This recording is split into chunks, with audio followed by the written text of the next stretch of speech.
What is going on, everybody? It's the Franz, and we're here for some XFL recap on the very first week of the new XFL.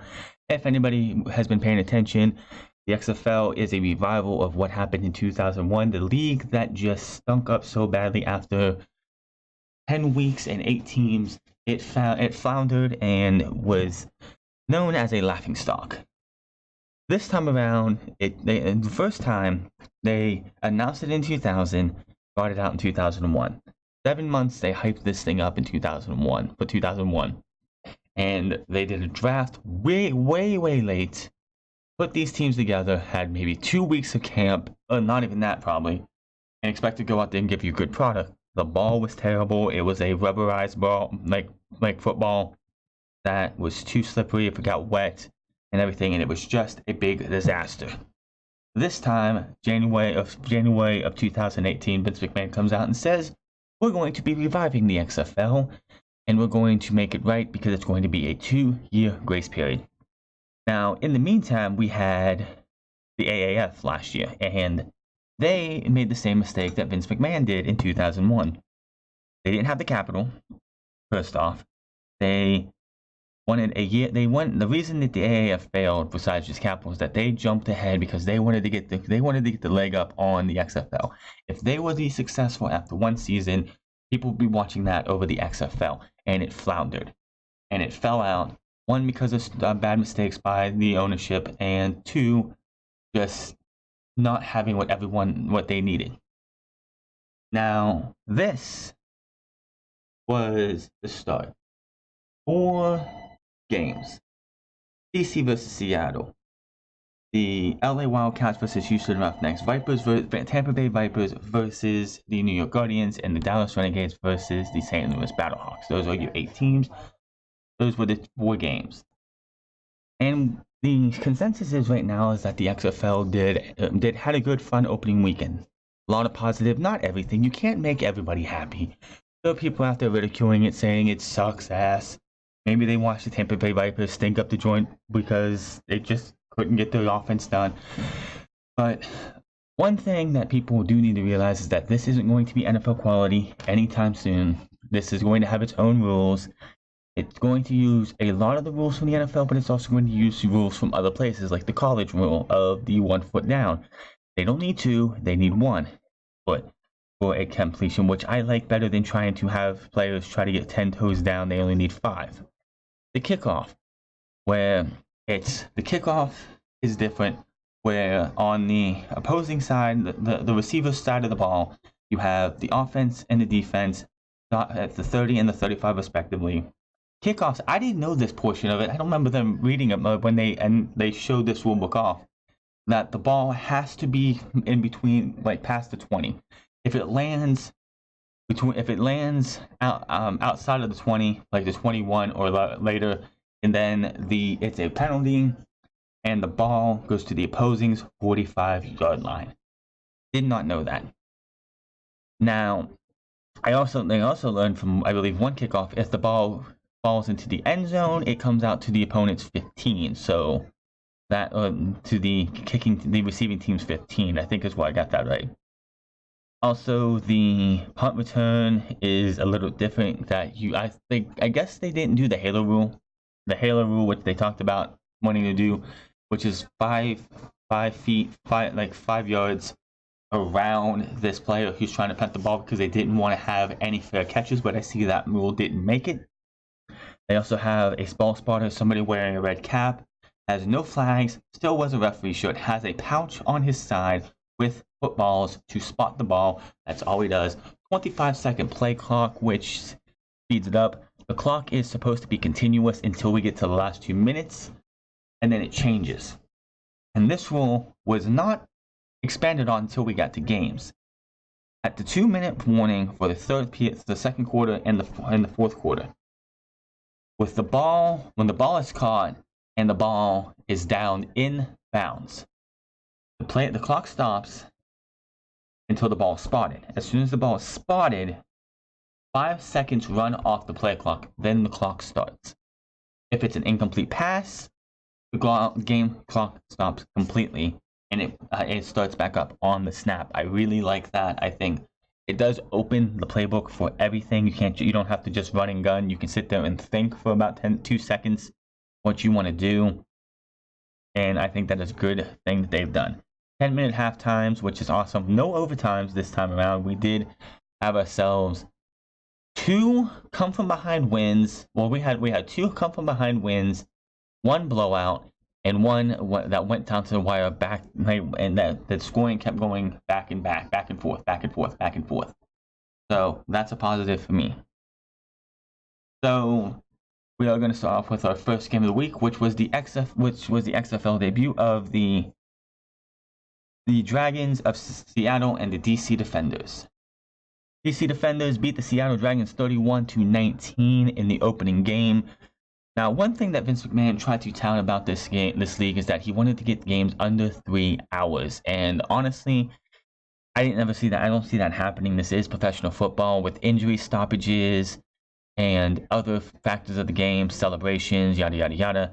I don't see this getting under 3 hours. That is fine. As long as the game is entertaining, it moves, the game flow is great and everything, I am fine with that. The Seattle Defenders went to DC and they lost. Cardell Jones, the starting quarterback for the DC Defenders, had 235 yards, 9 yards an attempt for 2 touchdowns. His longest was 39. DC had Brandon Silvers as their starter, 21 of 40, 53 for 217 yards and 3 touchdowns. Now you're wondering, how is it 3 touchdowns and they only had 19 points? Well, this is simple. The XFL has an 18-point game is actually a 2-possession game, because when the touchdown happens and you go for 2 or 1 or 3, there are no kicks, there are no point after attempts. It's either a 1, a 2, or a 3 from the 2, 5, and 10. We did not have any 3-point attempts. I don't think we're going to see that utilized very often. But when we get to games where it's going down to the wire, maybe you scored a touchdown late in the game and you're down by 2. What are you going to do? Are you going to go for it all? Or are you going to go for that 2? Or are you going to go for 3 to win the game? If I'm the coach, I'm going for 3. The defense for the DC Defenders had 2 interceptions, one being a pick 6 on the Seattle Dragons, which actually was the game sealer right there. DC Defenders win the first game in what was a pretty entertaining game. And here's another thing: both teams went into the break tied. It was a tie ball game.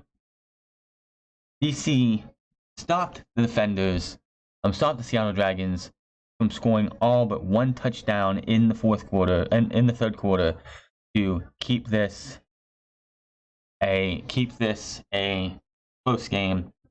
DC, of course, wins the game 31-19.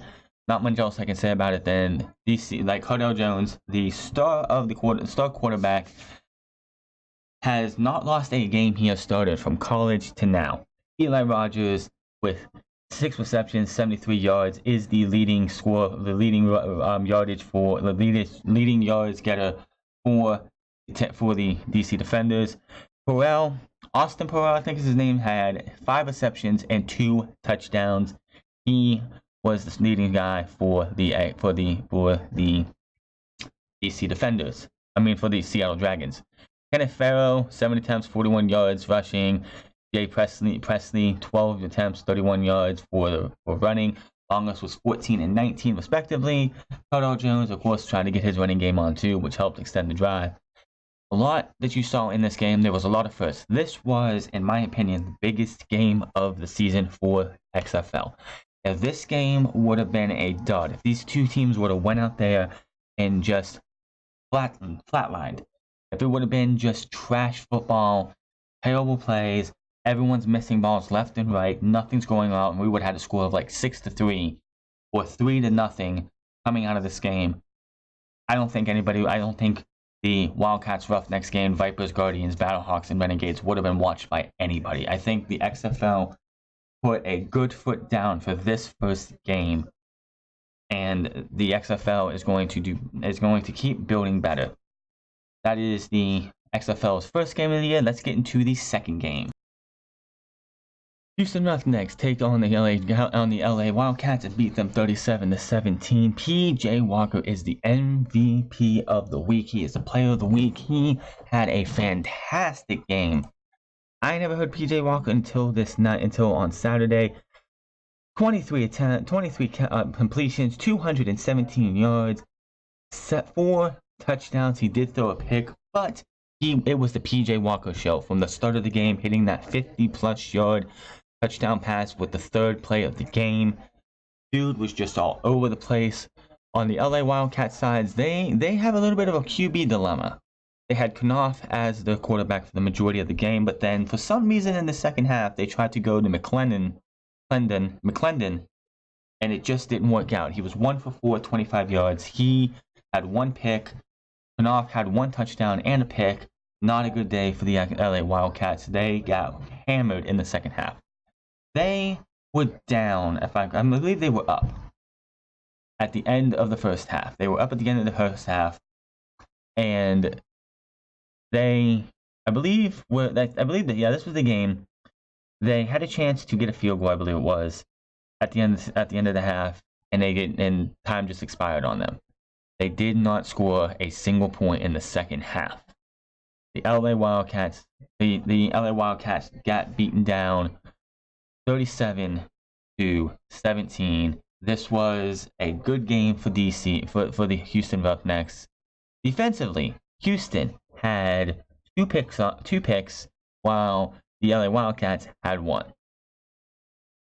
Special teams, of course, as we know, the punting is different than it is in the NFL. The kicking is different as it is in the NFL. The Roughnecks actually had, I believe, the longest kick return out of the game of the season so far, getting to the 51 or 52 on a beautiful run back. But the Houston Roughnecks showed you why they are going to be the best team, one of the best teams. Now, for whatever reason, Sportsbook came out and named the Dallas Renegades and the LA Wildcats as the 2 best teams in the league, and the 2 teams, not the LA Wildcats, but the Houston wasn't even the top 4 or the top 2. It was the Vipers and the Dallas Renegades. I don't understand this. Houston showed you that if PJ Walker is playing like this every single game, they are going to go far in this league, and they might even make it to the finals. Might make it to the championship game.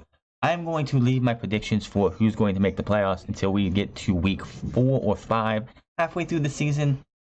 But until then, that is the second game. We will get on to our third game here in a second. Sunday started off, the New York Guardians taking on the Tampa Bay Vipers and beating them 23-3. Tampa Bay just could not get out of the blocks from the start. They are also in a quarterback dilemma because they had 2 quarterbacks that they used, Andrew Murray and Quentin Flowers. Flowers, when he was in the game, whether it was a running like a RPO or a handoff, or both quarterbacks being at the same time, the Tampa Bay Vipers worked way better in this game. But they only used it for 1 series, the series that got them 3 points. If it wasn't for that series in the third quarter, Tampa Bay would have been the first team shut out in this league. But the New York Guardians defense was fantastic in this game. They were all over the Tampa Bay Vipers. There was nothing the Vipers could do. 2 interceptions for the Tampa Bay, for the New York Guardians. Tampa Bay did not get a pick in this game. They hardly got anything. 3 forced fumbles by the Tampa Bay, by the New York Guardians on the Tampa Bay Vipers. They just had a hell of a game. And the team, PJ Walker was the player of the week. The New York Guardians is the team of the week. They were just balanced perfectly from start to finish. Nothing the Vipers could do. I also hear that the Vipers' main quarterback is down, injured, was not playing this week. That could play a factor into why they played so badly. But in the end, you got to give it up to the New York Guardians and their defense, because that was one hell of a fantastic game. They went out there. They showed you why they want to be the first ever XFL champions. They want to be the ones to go out there and beat everybody left, right, and center. and they showed it on the field, and they did a hell of a job. I can't wait to see what happens next week. Now we're going to talk about our final game here in 1 second. Dallas Renegades lose to the St. Louis Battlehawks 15-9. This is a game. The Dallas Renegades are a team that has been already pegged to be possibly the winners of this entire thing. One thing that is holding the Dallas Renegades back right now is their main quarterback, Landry Jones, is injured. He will be playing the LA Wildcats next week, which the LA Wildcats, after playing that performance they had against in the first half of that last game, if they bring what they did in the first half of last game into this game against the Renegades, they might have a chance to survive. If the Renegades get out there and play like people expect them to, they have no chance to lose this game. Philip Nelson had 33 completions for 209 yards and 1 interception, 0 touchdowns. The Renegades had no touchdowns. They had only 3 field goals. HOU for the Battlehawks had 20 completions for 209 yards and 1 touchdown. Matt Jones for M. Jones for 21 attempts, 85 yards, and his 15th was the longest. K. Ford had a long touchdown, a 26-yard, 4 attempts, 26 yards for a touchdown. The Battlehawks, of course, like I said, this league, with the fact that you have 1, 2, and 3 as your chances to go for a game, this game would not have been out of reach for the Renegades. They could have got a touchdown, been down, and actually had the lead. Or no, tied the game, and did a 3-pointer and had a 3-point lead. Unfortunately, as the game was coming to an end, the Battlehawks picked the ball off, taking the win. Nothing else you can say about that. So the Battlehawks won the game. The league leaders right now, like I said, Team of the Week, New York Guardians, and the Player of the Week was PJ Walker. I can't wait to see what happens when the Guardians end up playing PJ Walker and see what he can do. That is not going to be happening anytime soon. Now that I've gone a little bit over these teams, I'll be wrapping up here in a second before we get done here. As we get ourselves into this XFL season, I hope to do this a lot more. Let me know in the comment section below. Before we leave here, next week's games are the New York Guardians versus the DC Defenders. New York and Cardell Jones, and New York and Matt McGloin take on the DC Defenders and Cardell Jones. That crushing New York defense. Can they take out the DC Defenders? Cardell loves to throw the ball. Cardell showed you what he can do. Can he do it against New York Guardians? Seattle versus Tampa Bay, both licking the wounds from losses this past weekend. I think if Tampa Bay can't get their offense right, Flowers has to be involved with the offense for the Tampa Bay Vipers. If he's not, they aren't going to win many games. Seattle's going to win this game, in my opinion. I think Tampa Bay still doesn't have that set right. I think Seattle's going to bounce back here.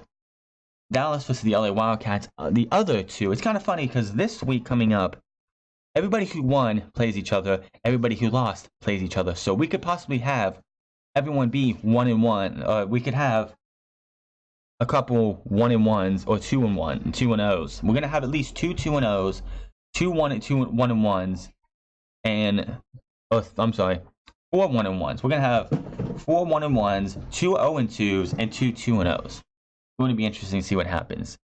The Dallas Renegades, I think, are going to bounce back against the LA Wildcats unless the LA Wildcats can figure out what they can do at quarterback. Because the two they used on this past week on Saturday just did not get the job done after that first half.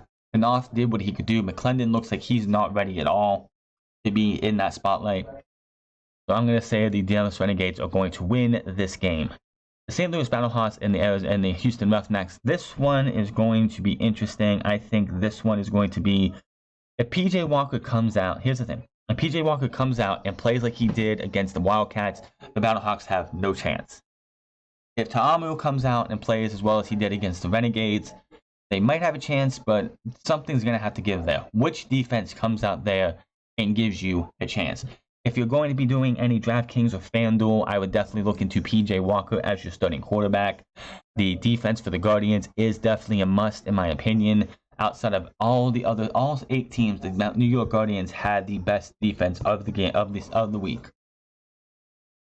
but I'm going to be looking into these things next week. Let me know in the comment section below what you think. I know it's not the best analysis. I think I can get better at this. Just let me know in the comment section below what you think of the XFL. Are you going to continue to watch the XFL? And thank you for watching this. Hit that subscribe button, comment down below, like or dislike this video. Find me on Twitter at The France Club. Find me on twitch.tv/The France Club. And I'll see you guys tomorrow for Monday Night Raw. And everything else we do for wrestling the rest of this week. Until then, my name is The France, and I'll see you guys later.